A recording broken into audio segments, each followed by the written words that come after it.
दूसरा चैप्टर होने वाला है अम्ल क्षार तथा लवण, इंग्लिश में है एसिड बेस तथा क्षार। तो इसमें हम लोग टॉपिक में इस चैप्टर में हम लोग क्या क्या पढ़ने वाले हैं उसके बारे में जानेंगे।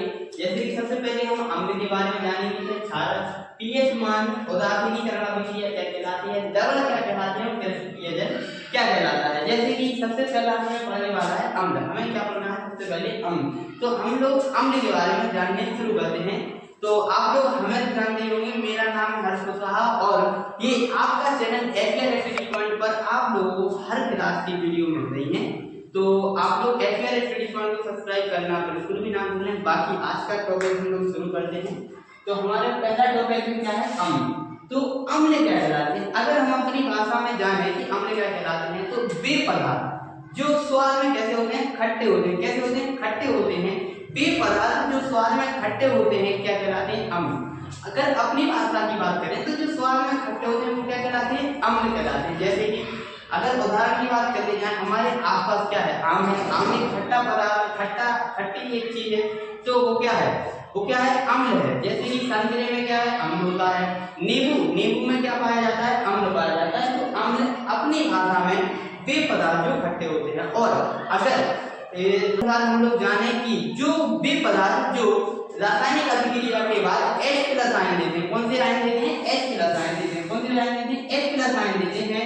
तो वे क्या कहलाते हैं, अम्ल कहलाते हैं। अम्ल कहलाते हैं। अगला टॉपिक हमारा होने वाला क्या है, क्षार।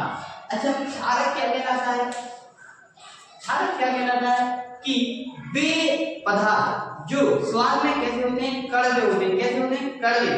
कड़वे में क्या कह सकते हैं हम लोग, कड़वे के लिए हम लोग पदार्थ क्या कह सकते हैं, आप लोग कमेंट में जरूर बताना। तो वे पदार्थ जो स्वाद में कैसे होते हैं, कड़वे होते हैं। और अगर हम लोग पढ़ें कि वे पदार्थ जो रासायनिक अभिक्रिया के बाद कौन सा आयन देते हैं, OH- आयन देते हैं। कौन सा आयन देते हैं, OH- आयन देते हैं। क्या कहलाते हैं, क्षारक कहलाते हैं। क्या कहलाते हैं, क्षारक। क्षारक में हम लोग पढ़ने वाले हैं उसके गुण, उसके प्रकार। क्षारक के दो प्रकार होते हैं, एक तो प्रबल क्षारक और दूसरा होता है दुर्बल क्षारक। अम्ल के भी दो प्रकार होते हैं, कौन कौन से होते हैं, प्रबल क्षारक, प्रबल अम्ल, और दूसरा होने वाला है दुर्बल अम्ल। और क्षारक के दो प्रकार कौन से होने वाले हैं, प्रबल क्षारक और दूसरा होने वाला है दुर्बल क्षारक। दुर्बल क्षारक। तो हम लोग अम्ल क्षारक के बारे में हम लोग ने पढ़ लिया है। अब हम जाने वाले हैं पीएच मान। पीएच मान क्या है, पीएच मान से पहले एक होता है पीएच स्केल। पीएच स्केल क्या है, ये एक स्केल है जिसमें हमें क्या पता चलता है कि कौन सा पदार्थ कैसा अम्ल है या क्षारक है। इसमें हमारे 14 तक काउंटिंग होती है, 0 से लेकर 14 तक नंबर होते हैं। 1 2 3 4 5 6 7 8 9 10 11 12 13 और 14। कहाँ तक हो गए, 14 तक। एक इसमें बीच में बहुत ही इंपॉर्टेंट पॉइंट होता है नंबर 7। ना तो इसमें अम्ल होता है और ना ही क्षारक होता है। तो इसमें क्या होता है, अगर इसमें ना अम्ल होता है और ना ही क्षारक होता है, तो 7 नंबर पे क्या होता है, 7 नंबर पे होता है उदासीन। क्या होता है, उदासीन। और इस पॉइंट पर बहुत ही एक इंपॉर्टेंट प्रश्न बनने वाला है कि उदासीन, ऐसे 4 आपको पदार्थ दिए जाएंगे और आपसे पूछ लिया जाएगा कि इनमें से कौन सा उदासीन पदार्थ है, विकल्प में आ सकता है। तो उदासीन पदार्थ एक होता है जल। जल का पीएच मान कितना होता है, जल का पीएच मान कितना होता है, 7 होता है। तो ये पदार्थ जल हमेशा क्या होता है, उदासीन में आता है। आपको उदाहरण जैसे एग्जाम्पल में दे सकते हैं और ऑप्शन दे सकते हैं, जैसे कि एक आम दे दिया, संतरा दे दिया, ऐसे 3-4 उदाहरण दे सकते हो। उसमें से एक जल भी दिया जाएगा जो जल होने वाला है हमारा सही। बाकी 0 से लेके 7 तक जो पीएच मान होता है वो किस में आता है, अम्ल में। क्या क्या कहलाते हैं, जिसका मान 0 से 7 तक, जिसका पीएच मान 7 से कम होता है वे क्या कहलाते हैं, अम्ल कहलाते हैं। जिसका पीएच मान 7 से अधिक होता है, क्या होता है, 7 से अधिक होता है, वे क्या कहलाते हैं, क्षार कहलाते हैं। क्या कहलाते हैं, क्षार कहलाते हैं।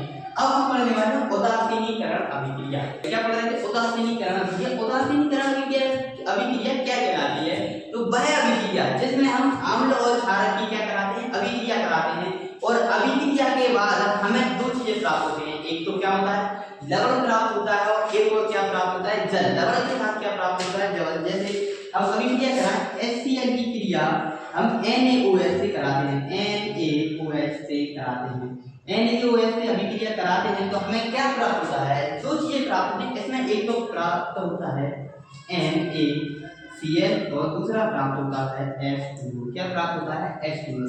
HCl की अभिक्रिया हम NaOH से कराते हैं तो NaCl प्लस में H2O। जहाँ पे ये क्या है HCl क्या है एक अम्ल है, HCl क्या है एक अम्ल है और NaOH क्या है एक क्षारक है, क्या है क्षारक पदार्थ है। और इसकी हम इन दोनों की क्रिया कराने पर जो हमें NaCl प्राप्त होता है क्या है लवण है, क्या है ये लवण है। और जो H2O क्या है हमें जल मिलता है। अभी क्रिया कराने पर जल मिलता है। HCl मतलब हमने अम्ल की परिभाषा क्या पढ़ी थी, जो हमें H प्लस आयन दे, इसमें से हमें क्या प्राप्त होगा H प्लस आयन प्राप्त होगा।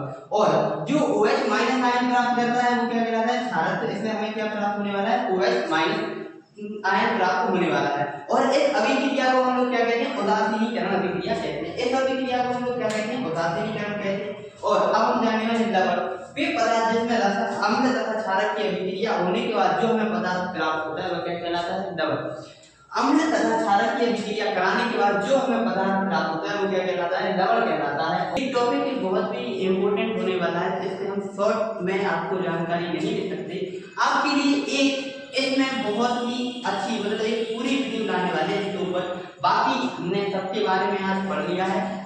इस टॉपिक पर हम एक डीपली मतलब विस्तार से वीडियो लाएंगे आपके लिए। बाकी सब मतलब वीडियो तो हम सबकी लाने वाले हैं और ये जो आपको प्ले लिस्ट मिलने वाली है इसमें आपका पूरा चैप्टर अम्ल क्षार तथा लवण पूरा कवर होने वाला है प्ले लिस्ट में। इसके पहले वाले प्ले लिस्ट में हम लोग कवर कर चुके हैं रासायनिक अभिक्रिया तथा समीकरण। बाकी आप लोगों को वीडियो अच्छा लगे तो वीडियो को लाइक कमेंट और शेयर करना बिल्कुल भी ना भूलें। बाकी SBR स्टडी पॉइंट को सब्सक्राइब जरूर कर लें। धन्यवाद।